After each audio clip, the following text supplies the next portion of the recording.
আসসালামু আলাইকুম রাহমাতুল্লাহ। সত্যের দিশা চ্যানেলের পক্ষ থেকে সবাইকে আন্তরিক শুভেচ্ছা অভিনন্দন। সুপ্রিয় দর্শক, আজকে আপনাদের সঙ্গে আলোচনা করব ফজিলতপূর্ণ কয়েকটি দোয়া ও আমল সম্পর্কে। তো চলুন আর দেরি না করে ভিডিওটি শুরু করা যাক। দোয়া শব্দের অর্থ আল্লাহকে ডাকা, কিছু চাওয়া, প্রার্থনা করা, অর্থাৎ বিনিময়ের সঙ্গে মহান আল্লাহর কাছে কল্যাণ ও উপকার লাভে উদ্দেশ্যে এবং ক্ষতি ও অপকার থেকে বেঁচে থাকার জন্য প্রার্থনা করাই হলো দোয়া। এই দোয়াকে মহান রব্বুল আলামিন আল্লাহ তাআলা ইবাদত হিসাবে অবহিত করেছেন এবং সাহায্য লাভের মাধ্যম বানিয়েছেন। তাই তো পবিত্র কোরআন ও হাদিসে নবী করিম সাল্লাল্লাহু আলাইহি ওয়াসাল্লামের মাধ্যমে মানুষকে দোয়া বিষয়ে নির্দেশন তথা তদারকি দিয়েছেন। আল্লাহ বলেন, তোমরা আমাকে ডাকো, আমি তোমার ডাকে সাড়া দেব। যারা আমার ইবাদতে অহংকার করে তারা অচিরেই জাহান্নামে প্রবেশ করবে এবং লাঞ্ছিত হবে। সূরা মুমিন আয়াত নাম্বার 60। আল্লাহ তাআলা মানুষকে কোনো মাধ্যম ছাড়াই রহমত, বরকত, মাগফিরাতের দেওয়ার কথা ঘোষণা করেছেন। তাই আল্লাহর ঘোষণা অনুযায়ী তাকে ডাকলেই আল্লাহ তাআলা বান্দাকে সব কল্যাণ দান করবেন। তবে আল্লাহ তাআলাকে ডাকতে, তার কাছে কোনো কিছু চাইতে কিংবা তার কাছে কোনো কল্যাণ বা নিয়ামত পেতে হলে কিছু নিয়ম অনুসরণ করতে হবে, যা আহ্বানকারী বা প্রার্থনাকারীর জন্য আবশ্যক। হাদিসে আল্লাহর কাছে দোয়া করার ক্ষেত্রে দুটি বিষয়ের প্রতি গুরুত্ব দেওয়ার কথা বলা হয়েছে। তা হলো হযরত আবু সাঈদ খুদরী রাদিয়াল্লাহু থেকে বর্ণিত, রাসূল সাল্লাল্লাহু আলাইহি ওয়াসাল্লাম ইরশাদ করেন, মুসলমান যখন অন্য কোনো মুসলমানের জন্য দোয়া করে যার মধ্যে কোনোরূপ গুনাহ বা আত্মীয়তার সম্পর্ক ছিন্ন করার কথা থাকে না, আল্লাহ তাআলা এই দোয়ার বিনিময়ে তাকে তিনটির যে কোনো একটি দান করে থাকেন।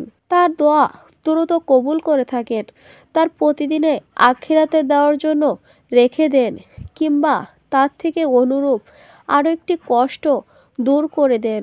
প্রিয় নবী সাল্লাল্লাহু আলাইহি ওয়াসাল্লামের কথা শুনে সাহাবাগণ বলেন, তাহলে আমরা বেশি বেশি দোয়া করব।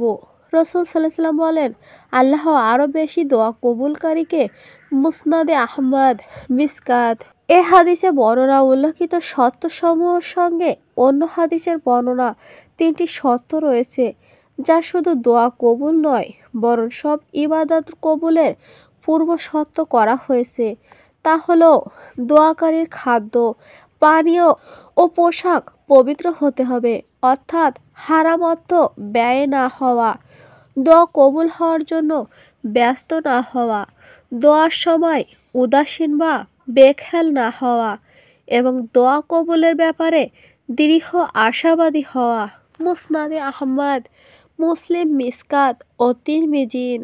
মনে রাখা জরুরি, আল্লাহর কাছে দোয়া করতে বা ধারণা দিতে কোনো মাধ্যমের প্রয়োজন হয় না, বরং নিজে অন্যায় ও গুনাহের জন্য নিজেই আল্লাহর কাছে ক্ষমা চাও। যে ব্যক্তি ক্ষমার মানসিকতা নিয়ে আল্লাহকে ডাকবে, আল্লাহ তাআলা তাকে ক্ষমা করে রহমত দ্বারা প্রয়োজন পূরণ করে দেবে, এমনটি আল্লাহ তাআলার ঘোষণা। সুতরাং উল্লেখিত হাদিস শর্ত অনুযায়ী আত্মীয়তার সম্পর্ক ঠিক রেখে ধীর স্থিরভাবে হালাল খাদ্য গ্রহণের মাধ্যমে আল্লাহর কাছে দোয়া করা জরুরি। কয়েকটি ফজিলতপূর্ণ আয়াত ও দোয়া নিচে উল্লেখিত করা হলো। বিভিন্ন ধরনের বালা মুসিবত দূর করার আমল। দোয়াটি হলো, লা ইলাহা ইল্লা আনতা সুবহানাকা ইন্নী কুনতু মিনাজ জালিমিন।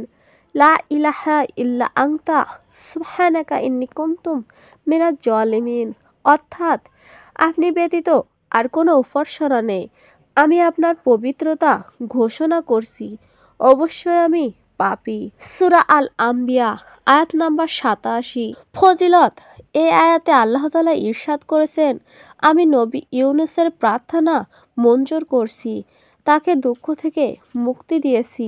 অনুরূপভাবে যে মুমিনরা এই দোয়া পড়বে আমি তাদেরও বিভিন্ন বালা মুসিবত থেকে মুক্ত দিব। সূরা আল আম্বিয়া আয়াত নম্বর 88। হজরত নবী করিম সাল্লাল্লাহু আলাইহি সাল্লাম ইরশাদ করেন, যে ব্যক্তি হজরত ইউনূস আলাইহিস সালামের ভাষায় দোয়া করবে সে যেন সমস্যায় থাকুক, আল্লাহ তাআলা তার ডাকে সাড়া দিবেন। তিরমিজিন। হজরত রাসূল সাল্লাল্লাহু আলাইহি সাল্লাম আরও ইরশাদ করেছেন, আমার ভাই ইউনূসের দোয়াটি খুব সুন্দর। এর প্রথম অংশ আছে কালেমায়ে তয়্যিবা, মাঝের অংশে আছে তাসবিহ, আর শেষ অংশে আছে অপরাধের স্বীকারোক্তি। যে কোনো চিন্তিত, দুঃখিত, বিপদগ্রস্ত ব্যক্তি প্রতিদিন এই দোয়া 3 বার পাঠ করবে, আল্লাহ তাআলা তার ডাকে সাড়া দিবেন। কানজুমুল উম্মুল। কঠিন বালা মুসিবত দূর করার জন্য বর্ণনা দোয়া বা আয়াতটি 1,24,000 বার পাঠ করে আল্লাহর কাছে দোয়া করলে ওই দোয়া হয়। সুপ্রিয় দর্শক, তো এই ছিল আজকে আমাদের আলোচনা। আল্লাহ তাআলা ফজিলতপূর্ণ কয়েকটি এই দোয়া এবং আমল করার তৌফিক দান করুক। আমিন।